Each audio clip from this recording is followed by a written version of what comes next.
Hey guys, what's up? Welcome to Sparky Sports Circuit. I'm Paige Cook and I have Collin Mitchell, Aidan, Gimmies, and Nik Hall. And we're here talking about the Masters this coming week, 2020 COVID edition, Augusta, Georgia. Let's get to it. What do y'all think? So, COVID, it's a thing. Yeah, it's affecting quite literally everyone. Not playing in May this year. In November. November, yes. No longer spring, so no pretty flowers like usual. CBS had to redo their intro with all the fall leaves and everything. I think it's gonna be in the 70s. Yeah, personally, I really enjoy November winter, but it's not the best for golf, especially in Augusta.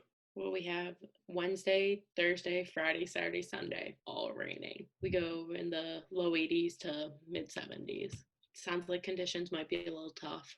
Yeah, it sounds more like spring conditions with all the rain, 70 to 80, but curious to see how they'll do it. I mean, 4 days of rain. Hopefully, you get at least one or two of those that it doesn't actually rain hard, but you might get some postponements within the tournament. I'm curious to see how that goes. So we could have a Monday finish for all we know. Speaking of Georgia, that'd be perfect, right?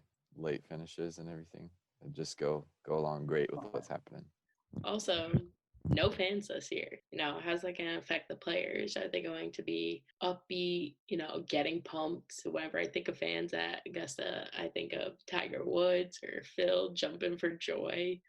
It's just totally different environment. No like background noise, no nothing, dead silence. Yeah, I think that they're going to be pretty amped up. I mean, it's the Masters. It's kind of hard for your blood pressure to just stay the same, but I think that a lot of what the fans bring will be missed, but I don't think that it'll affect anyone's game.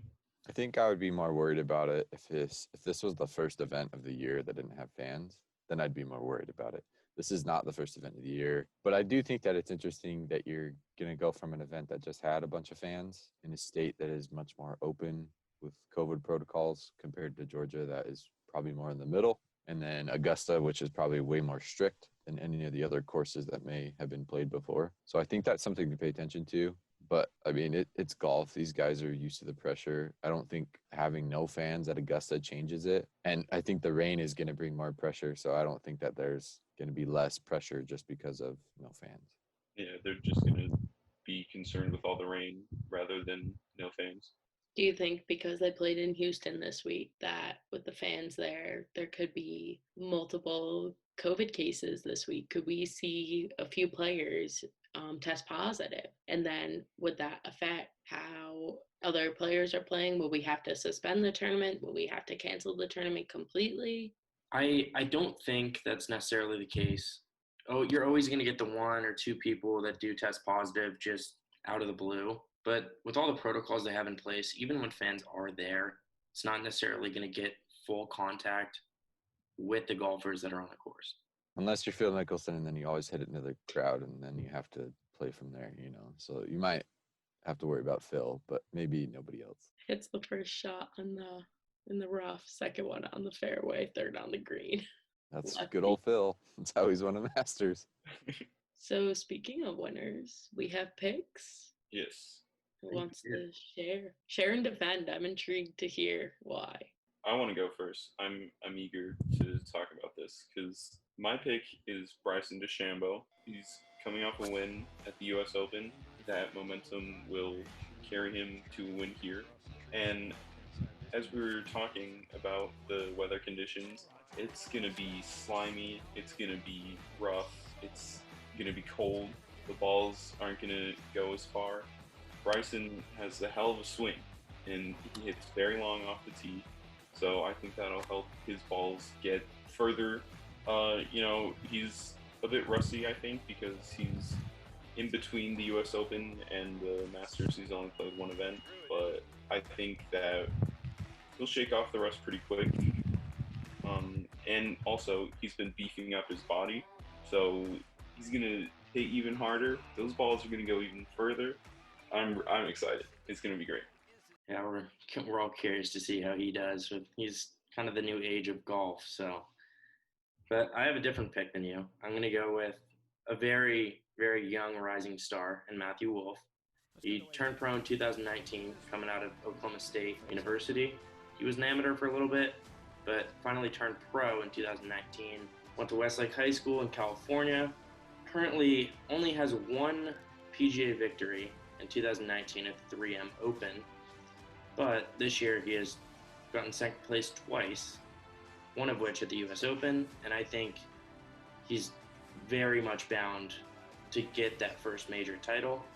He's currently also plus 4,000 to win, so he's not a favorite at all. He's definitely an underdog, but in April he was also listed at plus 8,000, so his odds have doubled since that, and he's a rising star, and he also tied for fourth at the PGA Championship, so 2 top 10 finishes. I think this is his time to break through. I'm also going, young. I'm not going experienced, not going who's got the most years on tour. I'm picking Justin Thomas. This is my guy. I love him. He deserves a Masters green jacket. FedEx Cup champ 2017, won 5 tournaments that year. Just in 2020, he's won 3 tournaments. His only major he's won is the PGA Championship in 2017. So we're a few years off, but JT usually makes 80% of his cuts. He's been in 56 top 10s. Currently, 2020 season, he was number 2 in the FedEx Cup rankings. I just feel that if he gets off to a good start Friday and holds that even through moving day, we could really see him in a final pairing on Sunday and win a green jacket. Well, I think all your guys' picks are cute, but you're all wrong. Y'all are so far off. This ain't even close. I think it's Dustin Johnson. Like, not even close.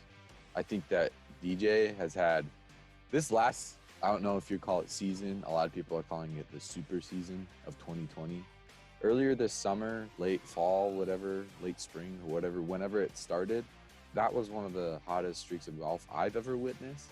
I haven't been following it as closely as I have other sports, but the way that he played in tournaments to either be competitive on the final grouping of Sundays, or at least just to roar up the leaderboards on the last day. There was those 3 tournaments in a row where he won. He scored like negative 20 something for the tournament. Then the next week it was when John Rahm had that crazy putt to beat him, and that was on their playoff hole. He did test positive for COVID, so I think that gave him a little bit of a break. Minus the off season of whatever 2 weeks it was. So I would say that it's the easiest pick for me is Dustin Johnson because he's been the most hot most recently for me. I have to disagree simply because that it's been cooling off as of recently. More specifically, the U.S. Open. I mean, again, DeChambeau won the U.S. Open. A course that favors, accuracy rather than his long drives like winged foot. And, his short game may not be on par, no pun intended, with DJ, but I think that DeChambeau's distance will propel him, again, no pun intended, to a green jacket. I think that it's kind of just like an interesting thing because I was having a hard time between DJ and Bryson because interesting. I think Bryson has a chance because like you mentioned it too, is like this is only his second Masters. His last Masters he was not 2020 DeChambeau. This will be the first time that we see him play this style, and maybe with the rain it'll slow down the greens and the fairways a little bit to where as long as he can bomb it and clip the green or clip the fairway, then it'll help him because it can slow the ball down. I don't know how he plays in bad weather, so I don't know if that's going to affect his thing overall. But let's just both agree to disagree that at least we're not picking Matthew Wolff because that dude's butt can't even seem to point the right way towards the target. So at least we're not picking Matthew Wolff. His swing. He is one of the best swings in the league. I think his swing is so cool. I really do. I'm just giving Collin a hard time. He's definitely interesting to watch. And I think, if he comes out strong, Collin, he could have a chance. And right as I was about to agree with Nick, saying Dustin Johnson was the best golfer in the world, he goes after Wolff. But that's fine. I do think DJ has one of the best chances to win it. He's been the best golfer by far all year. He's the best in the world, and he's going to have to keep that going into it, though. It's consistency is key in 4 rounds of golf. As long as he plays to the top of how he's been when he's been at his peak all year, he'll definitely take the green jacket.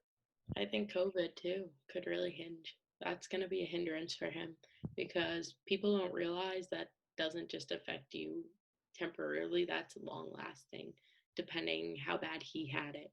So DJ could really have these after effects where doing 18 holes a day like can take a toll on him. I think with JT too, though, Paige is like, you're speaking of consistency. I worry about that with Justin because he plays so well on the Thursday, Friday days. And then goes and then down on Saturday. It's like Saturday in prime time when everybody's off work. I can finally watch. He like goes down. So I don't know. I think that he's one of the best iron players like in the whole world. But I don't know. He plays pretty decent at Augusta. So I think if he can get one or two things to go his way, maybe the weather will help, especially with good old Tiger. Maybe it's a little too cold for Tiger's back. But maybe it's a mental thing for him. I don't know. Hopefully he can figure it out this year. Were you guys excited to watch? Tiger Woods. Yeah. He's coming off a 2019 win. So you never know. We could see that. We could see a repeat. It's not even just about the repeat. It's just because he's one away from Nicklaus in Masters victories, and I think it's always going to be a big storyline whenever Woods comes to Augusta. There's just no going around it. People can say, "Why are you bringing him up? He's not relevant." Well, he won last year, so you're going to have to talk about the defending champ one way or another. I'm excited to watch McIlroy, just out of pure curiosity to see if he can pull off the Grand Slam. You know, I don't think he's going to, but if he does, that would be a great storyline. So I think I agree with Collin to the extent of it's Tiger. You have to respect that headline, but I don't think that's the biggest headline for me that I'm going to be watching. The biggest player besides Bryson and DJ is Collin Morikawa for me. I think that the way that he has played in the past was really good for Augusta. Is it going to be enough, though? I think that's why I'm interested, is because he's so young. We'll see how he does. I think it's going to be fun. I really don't really at this point, I don't really care who wins, even though we had our picks, right? I just want to watch it because this is such an unusual year for the Masters. And I think it's going to be really, really special. I think, too, another good person to watch, Webb Simpson coming out. He's been on the tour for a while, kind of had his highs and his lows, and now he's starting to emerge as this hot shot. His odds are 28-1. I think he's going to perform well. Maybe not a top finish. Could have a top 10, though. Another one, Sergio Garcia. He's won the Masters before, and he is always, when he's in it, he's in it. He just won recently, I want to say 3 weeks ago. Don't count me on that. Could be wrong. He does this new thing that when he putts, he closes his eyes, and it's just kind of a feel for the ball, get in my motion, get my rhythm. And I think that could really help him because it's that moment where he's focusing on what he needs to do. So let's do this little fun idea of going off of Collin's idea of Tiger. What would you bet that Tiger's going to win? Is it going to be lunch? Is it going to be a rent payment? Is it a little run to the store payment? What is the amount that you're willing to put down that Tiger can win this thing? Do we have to have the money? No, this is hypothetical money. Hypothetically, I'm going to pay something equivalent to what my rent is or my lunch. Coffee, I'd say. What's that? About a cup of coffee, $2, $3.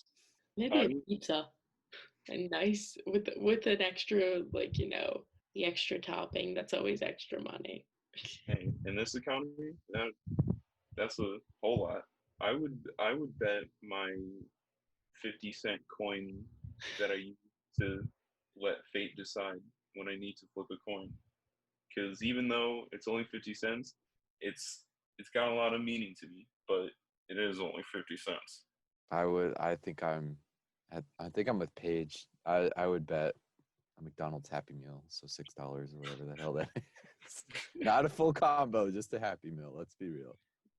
Any thoughts on our Sun Devil alums? Phil, John Rahm? No, but I think Rahm has the best out of the ASU alums. Yeah, he's like number 2 in the world still, right? Believe. His odds are good this week.